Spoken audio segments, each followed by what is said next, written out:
Hi, everybody. Welcome to the Space Blast. Get ready to dive into a super cool mystery that even grown ups scratch their heads about. Why did we stop going to the moon? Yep, that's right. Humans last walked on the moon in 1972. That's like a forever ago. So, why did we really stop going to the moon? Stick with me because the answer is way more interesting than you think. But first, quick intro so you know who's talking. My name is Satvik Ranjanagi and I make awesome, easy to understand videos about the wonders of the cosmos. Think of me as your friendly neighborhood space guy. I take big, complicated rocket science stuff and break it down so even your pet cat can understand. On this channel, we discuss topics about astronauts, space agencies, rockets, planets, and basically anything that zooms, floats, or explodes safely in space. So if you're curious like me, let's dive in. Part 1. The Apollo program. What was the goal? Let's rewind our clocks back to the 1960s. Bell bottoms were cool, phones had wires, and two superpowers were arguing in space. The Apollo program had one big goal in mind: beat the Soviet Union in the space race. And guess what? NASA won! In July of 1969, NASA made history by sending the first astronauts to the moon and back. But no, NASA wasn't done.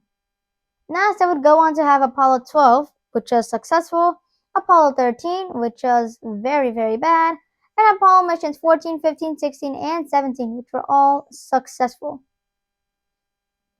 But NASA had originally planned to go to Apollo 20. What happened? Let's talk money. Part 2. The main reason we stopped going. Money. Going to the moon is not cheap at all. Here's how much the Apollo program costs. $25.8 billion, which is equivalent to $190 billion. That's like buying millions of PlayStations, or a lot of pizza, or several trips to the moon. At the same time, the US government was dealing with issues like the Vietnam War, protests and civil rights movements inside the country, and economic problems.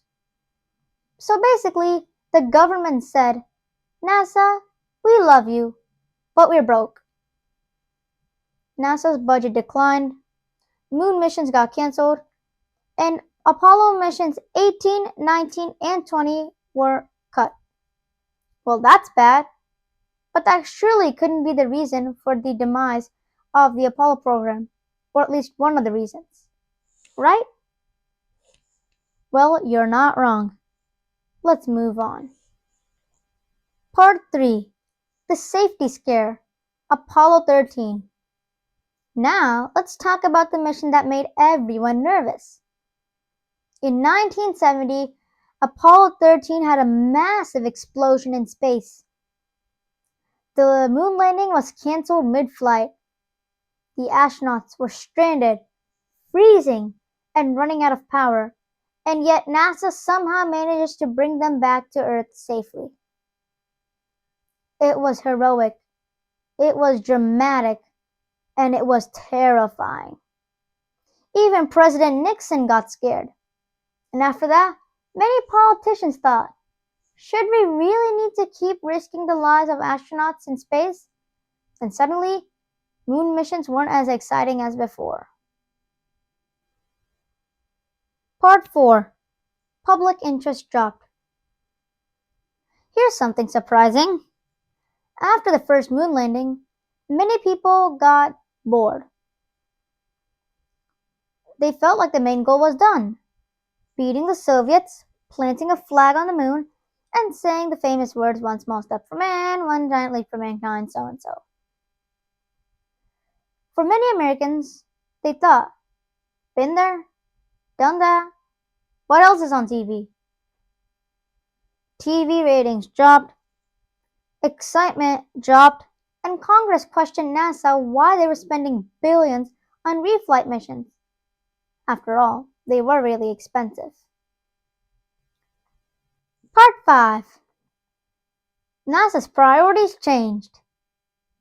It wasn't that NASA stopped exploring space or anything like that. It was just NASA wanted to focus on other things, like Skylab, America's first space station, or the Apollo-Soyuz mission, where NASA would reunite themselves with the Soviet Union when they shook hands in space. From enemies to buddies. What an ending. Or the most famous of them all, the Space Shuttle program. This program was the program that had the Space Shuttle. It was the program that would invent reusable rockets, the program that would lower space costs, the program that built the ISS, the program that launched satellites. It was a pivotal role in spaceflight history. And with that, NASA was forced to choose lunar missions or shuttle missions. You probably know which one they chose. Part 6. Technology was retired. You see, we have an even bigger problem.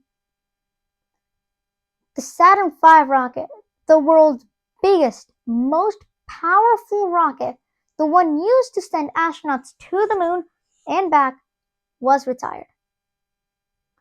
Factories were closed, tools were destroyed, machines were dismantled. It would cost billions rebuilding them. Today, 2 unused Saturn V rockets stand chilling in museums. Okay, that was sad, but the thought of going back to the moon must have popped up, right? Well, you're not wrong. Let's move on to that. Part 7. Later moon programs. In the early 2000s, NASA came up with the Constellation program. This program was tasked with sending astronauts to the moon, building a base there, and going onwards to Mars. The problem? It needed $230 billion, but only $9 billion were ever used.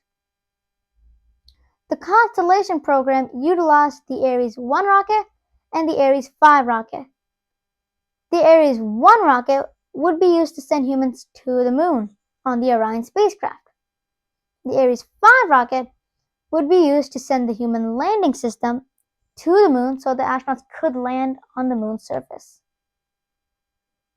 But don't worry, NASA is still using the Orion spacecraft, the same spacecraft that would send humans to the moon in today's plans. So, why did we stop going to the moon? Well, the simple answer is money was tight, NASA's priorities changed, the space race had ended, and technology was retired.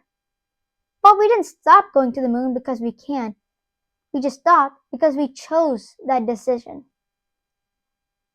But that doesn't mean we stopped going to the moon. In fact, we're going to be going to the moon. Are we really going back to the moon? Yes, we are. NASA's Artemis program is exactly tasked to do that. NASA's Artemis program utilizes the SLS rocket, known as the Space Launch System.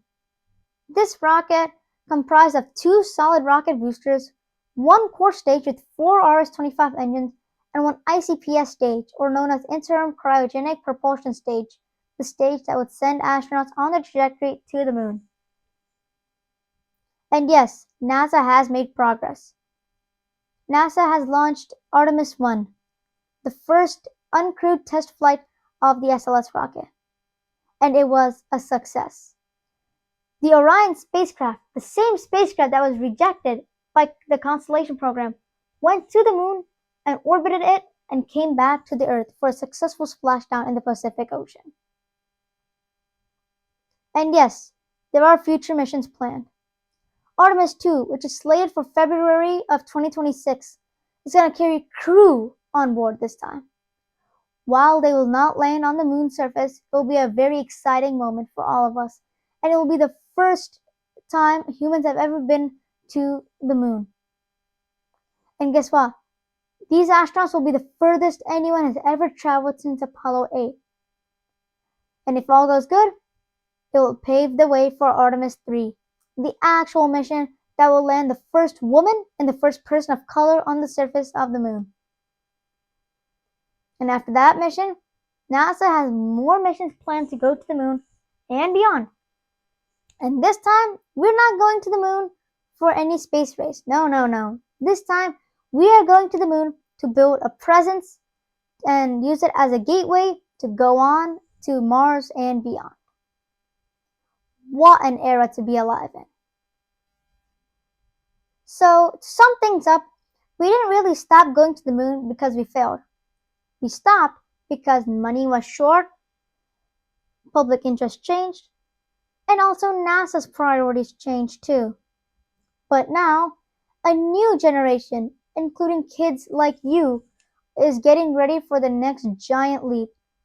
And who knows, maybe you will be the one walking on the moon next time. Thank you for joining the Space Blast, but before you leave, please make sure to hit that like and subscribe button and smash that notification bell to get daily updates on future content that I post. Thank you so much for joining the Space Blast. Till then, see you next time.